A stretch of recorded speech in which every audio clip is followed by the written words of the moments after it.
तो हेलो दोस्तों, आज हम धातु और अधातु पर आधारित ऑब्जेक्टिव क्वेश्चन करने वाले हैं जो सभी कॉम्पिटिटिव एग्जाम की दृष्टि से आपका बहुत ही महत्वपूर्ण होगा। दोस्तों, यदि आप लोग इन सभी ऑब्जेक्टिव क्वेश्चन को जो आज मैं करवाऊंगा इनको अच्छी तरह से आप लोग रीड कर लीजिएगा तो मैं आपसे वादा करता हूं कि आप लोग एक भी ऑब्जेक्टिव क्वेश्चन धातु और अधातु से आप लोग नहीं छोड़ करके आइएगा, ये मेरा आपसे वादा है। दोस्तों, मैंने पिछली वीडियो में परमाणु संरचना पर आधारित ऑब्जेक्टिव क्वेश्चन करवा दिए थे। यदि आप लोग नहीं देखे तो हमारे चैनल पर जाकर के इन्हें अवश्य देख ले। दोस्तों, वीडियो को शुरू करने से पहले आप सभी को हमारे YouTube चैनल सुनील ज्ञानम क्लासेस पर हार्दिक स्वागत है। दोस्तों, बिना समय को व्यतीत किए चलिए चलते हैं अपने टॉपिक की तरफ। सीरीज बाय सीरीज हम इस टॉपिक को अच्छी तरह से रीड करने वाले हैं।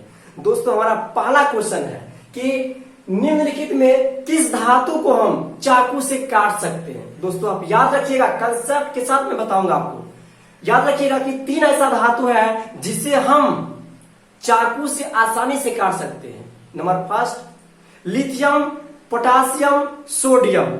लिथियम, पोटासियम, सोडियम 3 धातु है जिसे हम चाकू से काट सकते हैं। देखिए कौन सा है, सोडियम, हाइड्रोजन, आयरन, कैल्शियम। आपका आंसर हो जाएगा क्या, सोडियम हो जाएगा। ठीक है दोस्तों, आपको क्या कहता है 2 नंबर कि सोडियम धातु को कहां रखा जाता है। तो दोस्तों, आप याद रखिएगा कि सोडियम जो धातु होता है वो उससे हम किस जगह रखते हैं। तो आप याद रखिएगा कि सोडियम धातु को हम केरासिन में डुबो करके रखते हैं। किसमें? केरासिन तेल अर्थात मिट्टी का तेल। ठीक है, देख लीजिए ऑप्शन नंबर सी आपका राइट आंसर हो गया।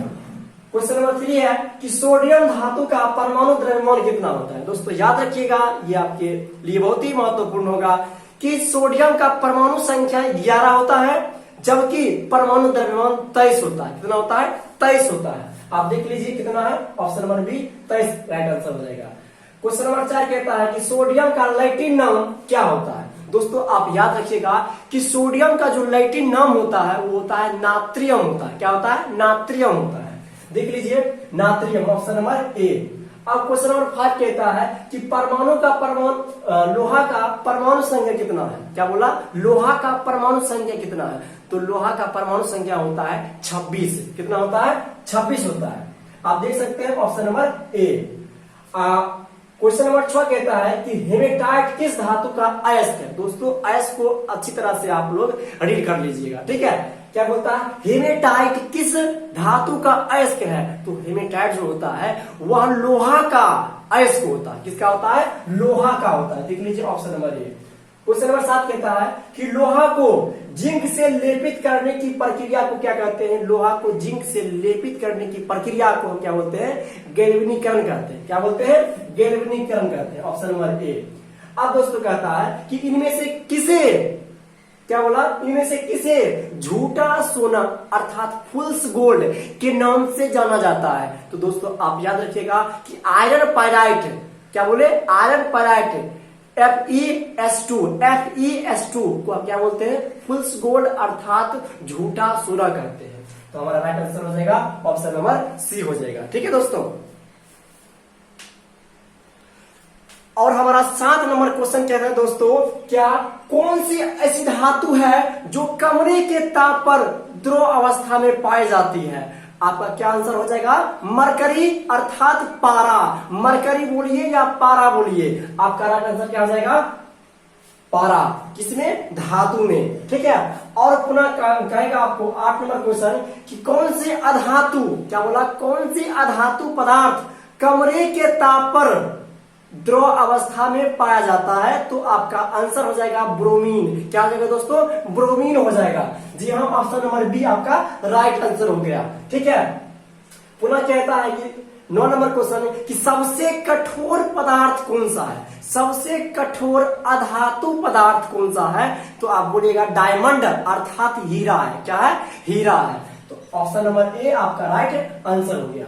दोस्तों, क्वेश्चन नंबर 10 देख लीजिए क्या कहता है। कहता है कि 1 ग्राम सोना से लगभग कितना लंबा तार बनाया जा सकता है। ठीक है, तो आप क्या बोलेगा? 1 ग्राम सोना से लगभग 2 किलोमीटर, कितना? 2 किलोमीटर पतला तार हम बना सकते हैं।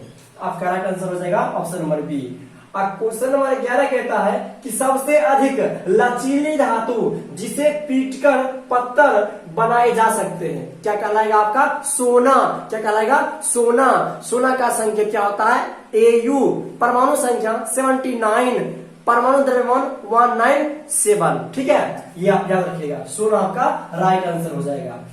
क्वेश्चन नंबर 12 कहता है कि जिस पदार्थ में धातु और अधातु दोनों का गुण पाए जाते हैं उस पदार्थ को हम क्या बोलते हैं दोस्तों? तो आप बोलिएगा उपधातु कहते हैं, अर्थात ऑप्शन नंबर सी आपका राइट आंसर हो जाएगा। और हमारा क्वेश्चन नंबर 13 दोस्तों कहता है कि बॉक्साइट जिसका फॉर्मूला होता है Al2O3 × 2H2O किस धातु का अयस्क है? तो दोस्तों आप याद रखिएगा कि यह क्वेश्चन सबसे महत्वपूर्ण है। बॉक्साइट एल्युमिनियम का क्या है? अयस्क है। तो ऑप्शन नंबर डी हमारा राइट आंसर हो जाएगा दोस्तों। क्वेश्चन नंबर 14 कहता है कि जिंक ब्लेंड किस धातु का अयस्क है? जिंक ब्लेंड जिंक का है। किसका है? जिंक का है। ऑप्शन नंबर बी हमारा राइट आंसर हो गया। क्वेश्चन 15 कहता है कि शुद्ध सोना कितने कैरेट का होता है? तो आप बोलिएगा शुद्ध सोना 24 कैरेट का होता है, 24 कैरेट का होता है। कितना होता है? 24 कैरेट का होता है, 24 कैरेट का होता है। अब क्वेश्चन 16 कहता है कि आभूषण जो है कितने कैरेट का होता है? आभूषण कितने कैरेट का होता है? तो दोस्तों आप जानते हैं कि ये होता है 22 कैरेट का। कितना? 22 कैरेट का होता है। Option number A. Question number 17 कहता है कि फास्फोरस का अणुसूत्र क्या होता है? फास्फोरस का अणुसूत्र क्या होता है? तो आप बोलेगा कि P4 होता है। क्या होता है? P4 होता है। उसके बाद क्वेश्चन नंबर 18 कहता है कि पीतल किसका मिश्र धातु है? तो दोस्तों आप याद रखिएगा कि पीतल कॉपर और जिंक Cu+Zn का मिश्रण होता है। ठीक है, तो हमारा हो जाएगा कॉपर और जिंक। 19 नंबर कहता है कि सोल्डर किसका बना होता है? सोल्डर किस धातु का मिश्र धातु होता है? तो आप बोलिएगा दोस्तों कि सोल्डर जो है यह सीसा और टीन Pb+Sn का क्या होता है?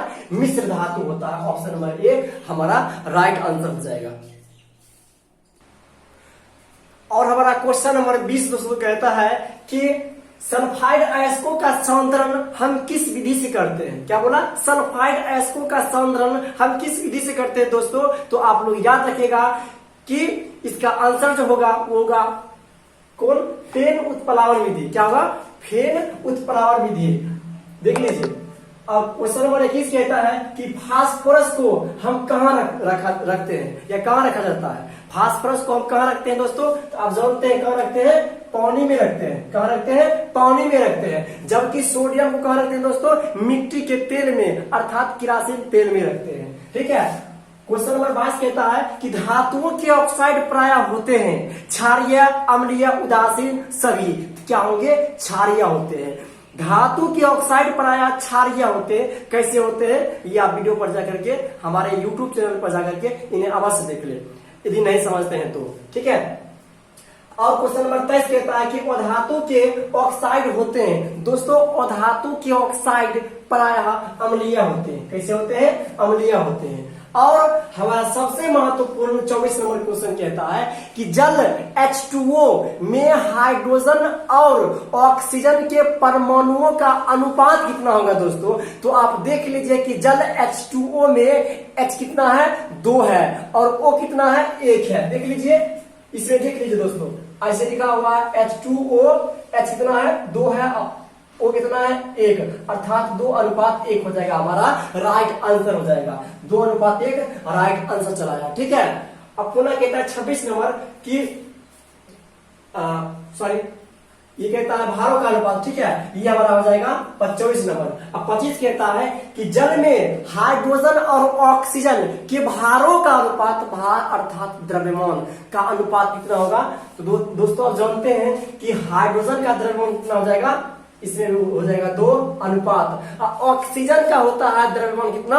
16 होता है। तो 2:16 अर्थात 1:8 हो गया। कितना हो गया? 1:8 हो गया। हमारा राइट आंसर हो जाएगा। कहां चला गया? यहाँ। ठीक है। कितना होगा? 1:8 चला आया। ठीक है। अब क्वेश्चन नंबर 26 कहता है कि वह कौन सी अधातु है वह कौन सी अधातु है जो विद्युत का सुचालक होता है, अर्थात अधातु होते हुए भी हम उसमें विद्युत धारा प्रवाहित कर सकते हैं। तो हमारा राइट आंसर हो जाएगा क्या, ग्रेफाइट हो जाएगा। क्या होगा, ग्रेफाइट।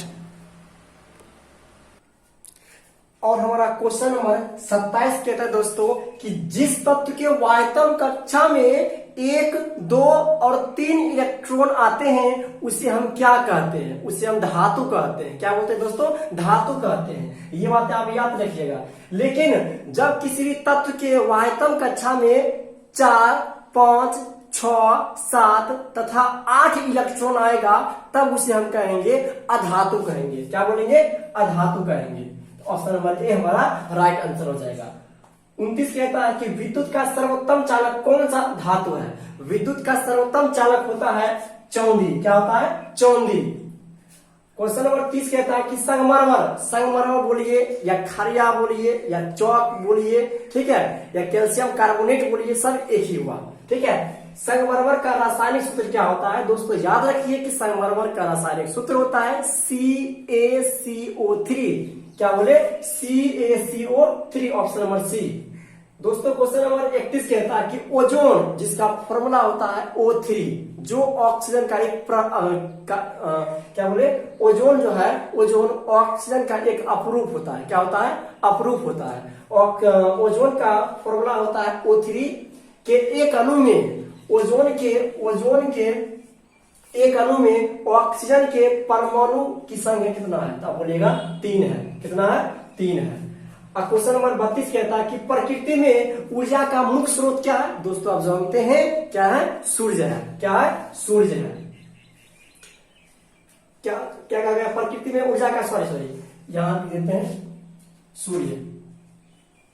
क्या है, सूर्य है। ऑप्शन नंबर ए हमारा राइट आंसर हो जाएगा। ठीक है, अब पुनः कहता है कि पारा का अयस्क निम्नलिखित में से कौन सा है। दोस्तों याद रखिएगा कि पारा का मुख्य अयस्क होता है सिनेवार। क्या होता है, सिनेवार। दोस्तों यह वीडियो आप लोगों को यदि पसंद आई है तो कृपया लाइक, शेयर, सब्सक्राइब और कमेंट करना ना भूलिएगा। ठीक है दोस्तों।